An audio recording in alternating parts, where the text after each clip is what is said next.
बच्चों, कैसे हो आप लोग। आज के क्लास 10th फिजिक्स के इस वीडियो में हम सभी लोग ये जानेंगे कि वैद्युत ऊर्जा क्या है, वैद्युत ऊर्जा का ऊष्मीय प्रभाव, इन सब के बारे में जानेंगे।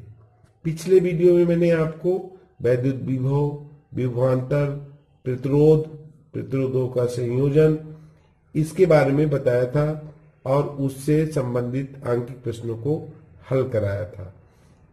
इस वीडियो में मैं आप लोगों को वैद्युत ऊर्जा का ऊष्मीय प्रभाव इसके बारे में बताऊंगा। आइए देखते हैं। किसी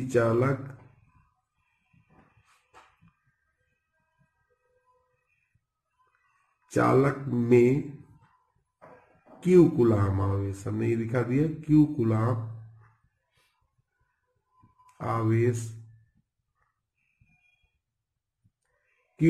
आवेश प्रवाहित होने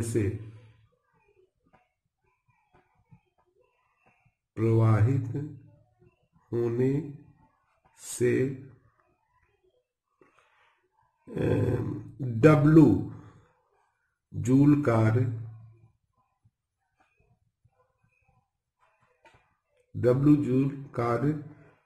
होता है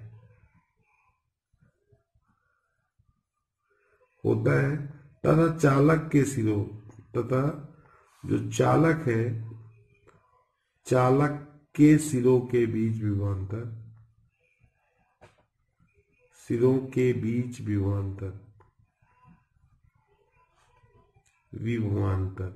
को V से दिखाते हैं।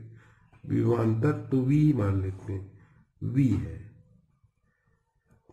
तब हम ये कह सकते हैं विभवांतर की परिभाषा से, विभवांतर की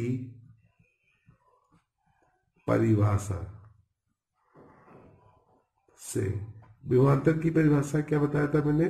विभवांतर की परिभाषा एक कूलाम आवेश को चालक के एक सिरे से दूसरे सिरे तक ले जाने में जितना कार्य करना पड़ता है वो चालक के सिरों के बीच विभवांतर कहलाता है। तो इसी तरह अब विभवांतर बताओ, विभवांतर को V से लिखते हैं तो V इक्वल टू ने बताया था कितना कार्य करना पड़ा, W जूल, तो यहाँ लिख देंगे W जूल। और Q कूलाम आवेश हमने दिखाया तो यहाँ Q कूलाम लिख देंगे, ये लिख देंगे। तो V is equal to W/Q लिख सकते हैं। इसी को हमको अगर लिखना है W, यहाँ बटे मोल लिख दें तो W इज इक्वल टू निकालना है तो V इंटू Q कर देंगे, अर्थात W इज इक्वल टू हम लिख सकते हैं QV। इसको डाल दीजिए समीकरण नंबर 1, ये लिख दिया हमने। अब यदि मान लीजिए यदि चालक में इस आवेश के प्रवाहित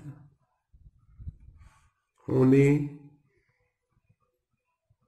में T सेकेंड समय दे दिया हमने, T सेकेंड लगा, तो धारा की परिभाषा के अनुसार, धारा की परिभाषा से भाई विद्युत धारा की परिभाषा क्या बताया था, इसमें हो जाएगा आपका I इज इक्वल टू क्या हो जाएगा, I is equal to Q/T लिख सकते हैं। तो इसी में आप लिख सकते हैं Q इज इक्वल टू क्या हो जाएगा, यहां भी 1 लिख दें तो Q इज इक्वल टू हो जाएगा I इंटू T। इसको डाल दिया हमने समीकरण नंबर 2, ये लिख दिया हमने। अब समीकरण 1 व 2 से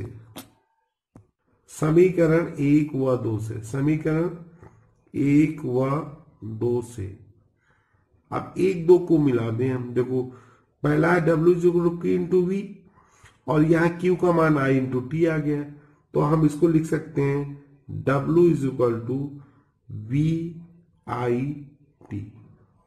ये डाल दिया समीकरण नंबर 3। ये लिख सकते हैं।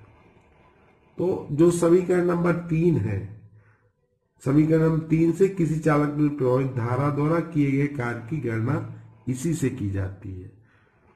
ये अब समीकरण जो ये समीकरण है, जो समीकरण नंबर 3 है, वो हम चालक के प्रतिरोधों के पद में लिखा जा सकता है ओम के नियम से।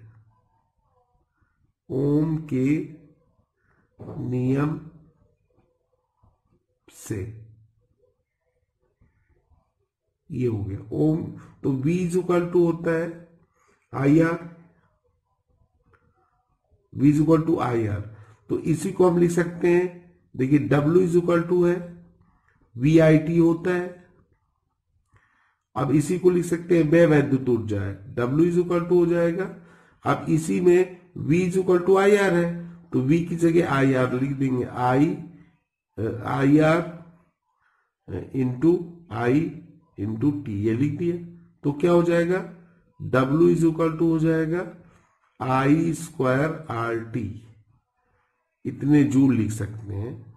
तो अब देखिए हम आपको भी बताते हैं, जैसे जो समीकरण नंबर आपका 3 था, तो इसको हम दिखा सकते हैं, यहां लिख सकते हैं, इसमें व्यय ऊर्जा किसके पदों में है, ये विभवांतर तथा धारा के पदों में है। विभवांतर तथा धारा के पदों में।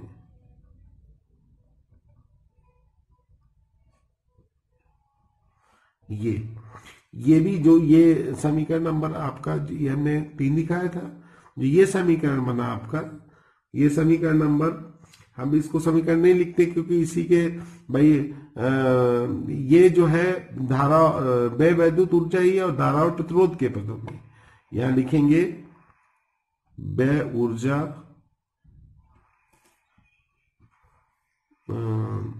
धारा तथा प्रतिरोध के पदों में,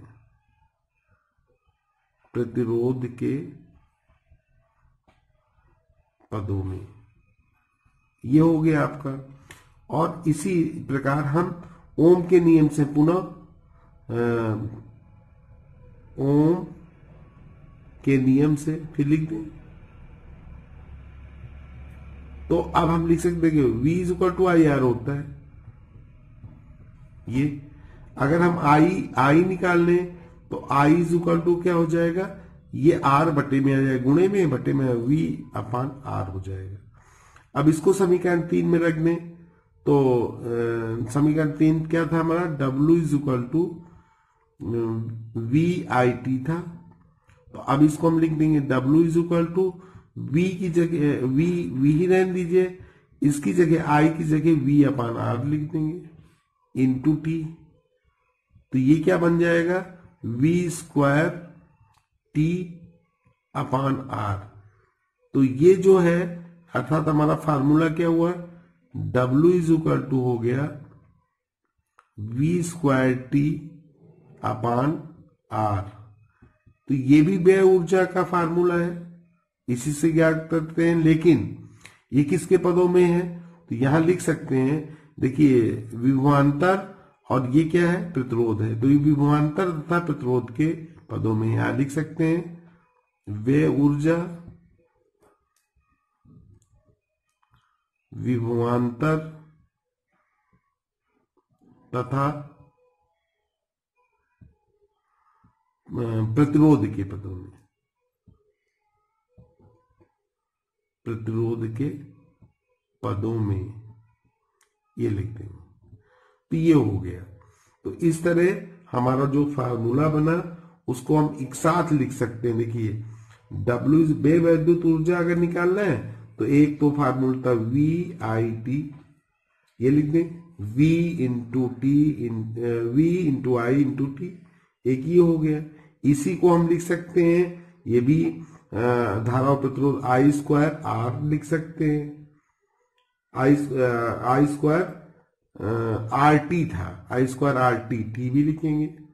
और ये हो जाएगा W is equal to, W क्या है, व्यय वैद्युत ऊर्जा है, ये तीसरा क्या हमने निकाला था, V square T upon R. ये वैद्युत ऊर्जा है, ये सब जूल में है, तो ये लिख सकते हैं। तो इस तरह कभी कभी पूछ सकता है कि वैद्युत ऊर्जा विभवांतर धारा के पदों में लिखिए, या इसके लिए व्यंजक प्राप्त कीजिए। कभी कभी पूछ सकता है वैद्युत ऊर्जा निम्न पदों में लिखिए, तो लिख देगा विभवांतर और धारा के पदों में, धारा तथा प्रतिरोध के पदों में, विभवांतर तथा प्रतिरोध के पदों में। तो ये चीज आपको स्टार्टिंग से यहां तक तो आपको वैद्युत ऊर्जा तक दिखाना है। और इसके बाद जो कहता है जिसके पदों में कह रहा है वो ओम के नियम के अनुसार हम व्यक्त कर सकते हैं। तो वैद्युत ऊर्जा का फार्मूला आवश्यकता अनुसार, भाई किसी में विभवांतर दिया है, प्रतिरोध दिया है और वैद्युत ऊर्जा निकालना है तो हम निकाल लेंगे, इस फार्मूले का प्रयोग करेंगे। इसकी धारा और प्रतिरोध मालूम है तो हम वैद्युत ऊर्जा इस फार्मूले से W=I²RT लिख देंगे। अगर हमें विभवांतर और धारा पता है तो वैद्युत ऊर्जा W=VIT से निकाल लेंगे। इस प्रकार इसका उपयोग करते हैं। हाँ, एक चीज और समझ लीजिए, मैंने आपको नहीं बताया, तो जैसे वैद्युत ऊर्जा किसे कहते हैं, वैद्युत ऊर्जा से क्या तात्पर्य है, तो ये हम इसके लिए ये कह सकते हैं कि किसी भी परिपथ में आवेश के प्रवाहित होने से या आवेश के प्रवाहित होने पर जो ऊर्जा व्यय होती है, जो ऊर्जा व्यय होती है उसी को वैद्युत ऊर्जा कहते हैं। ये हो गया। चलिए अब हम सबसे पहले विद्युत धारा का ऊष्मीय प्रभाव समझ लेते हैं कि विद्युत धारा का ऊष्मीय प्रभाव क्या है।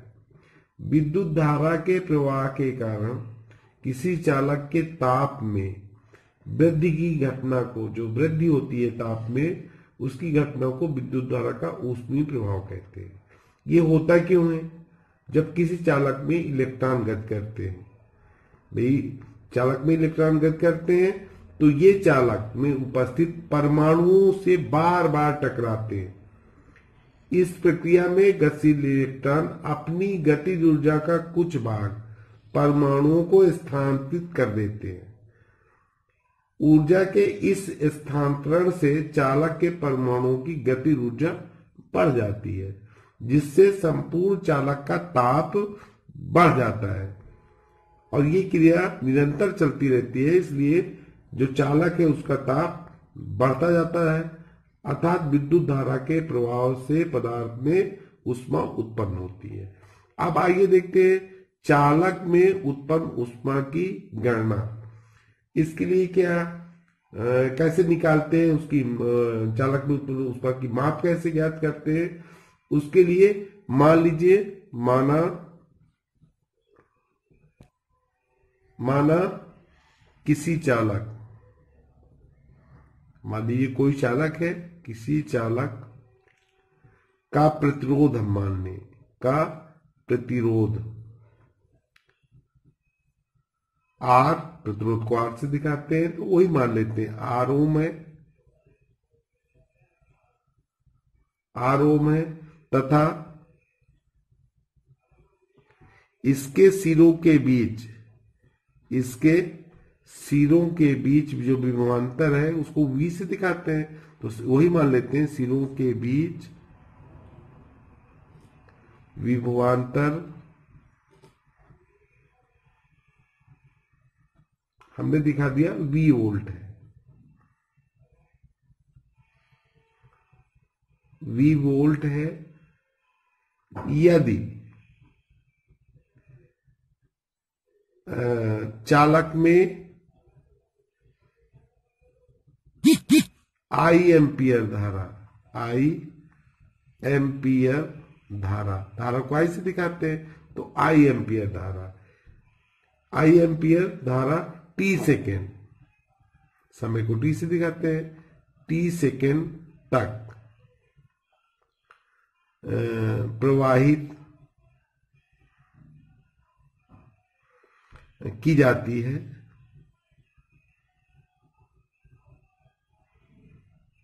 तो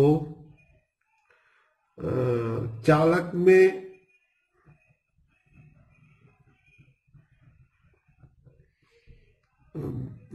वैद्युत ऊर्जा इससे पहले बता चुके हैं, इसको हम W से दिखाते हैं। तो W बराबर होता है इसके अनुसार VIT, जूल हो जाएगा ये। अब यहां ऊर्जा जो है, जो वैद्युत ऊर्जा है, वो किस में रूपांतरित हो रही है? ऊष्मीय ऊर्जा में। तो ऊष्मा का मात्रा क्या होता है? कैलोरी होता है। तो हम लिख देंगे 1 कैलोरी बराबर होता है 4.2 जूल, इसके तुल्य होता है। तो अगर हमें 1 जूल निकालना है तो 1 जूल बराबर कितना हो जाएगा? अगर 1 जूल निकालना है तो हम यहां से लिखेंगे 4.2 जूल बराबर 1 कैलोरी, तो 1 जूल बराबर 3 बटे में आ जाएगा। तो इसी को लिखेंगे 1/4.2, हम इसको लिख दिए कैलोरी। ये हो गया आपका कैलोरी, ये हो गया। इसी प्रकार या हम W जूल बराबर लिख सकते हैं। तो W जूल बराबर क्या हो जाएगा? W/4.2 calorie. तो ये हमने कैलोरी में, क्योंकि ऊष्मा का मात्रक कैलोरी है, तो बस यही बदलना है हमें। अब अगर मान लो हमें दिखाना है चालक में, तो चालक में T सेकेंड में उत्पन्न ऊष्मा, ये अब देखिए उत्पन्न ऊष्मा को H से दिखाते हैं। तो H = क्या लिख सकते हैं? W/4.2 कैलोरी, ये हो गया, ये हमने लिख दिया। अब अगर हमें अब लिखना है, मान लीजिए आपको ऊष्मा यानी कि विभवांतर, हम लिख दें विभवांतर व किसके पदों में? धारा के पदों में।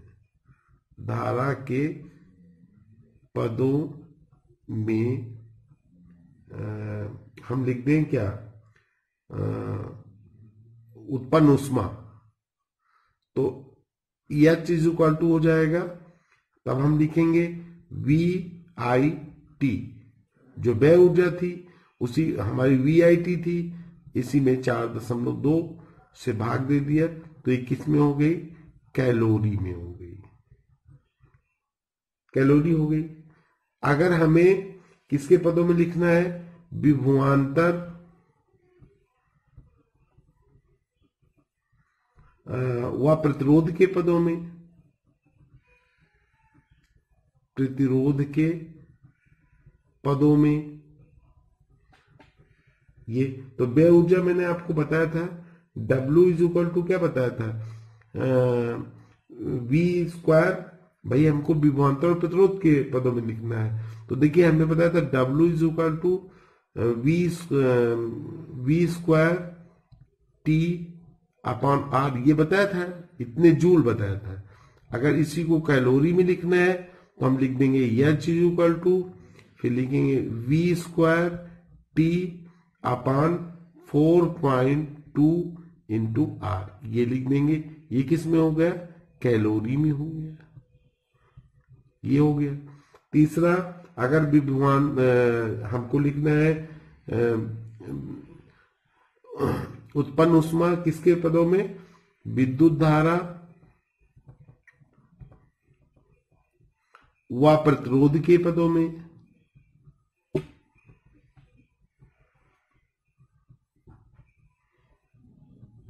तो अब हम क्या करेंगे इसके लिए? तो हमने बताया था, इसके लिए आपको क्या बताया था? W = पहले बताया था, हमने आपको लिखा था बताया था I² RT ये बताया था, इतने जूल बताया था। अब इसी को कैलोरी में बदल देंगे तो एच इज इक्वल टू लिख देंगे आई स्क्वायर आर टी अपान हो जाएगा 4.2, ये हो जाएगा कैलोरी में। तो अगर व्यय ऊर्जा पूछता है, देखिए ये हमने आपको दिखा दिया। पहला था विभवांतर और धारा के पदों में, दूसरा क्या है जो उत्पन्न ऊष्मा है वो विभवांतर और प्रतिरोध के पदों में है, और ये विभवांतर विद्युत धारा व प्रतिरोध के पदों में। अब जैसे व्यय ऊर्जा है W is equal to I square R T joule था, उसी को हम उत्पन्न ऊष्मा अगर लिखना है तो H is equal to I square R T upon 4.2 calorie.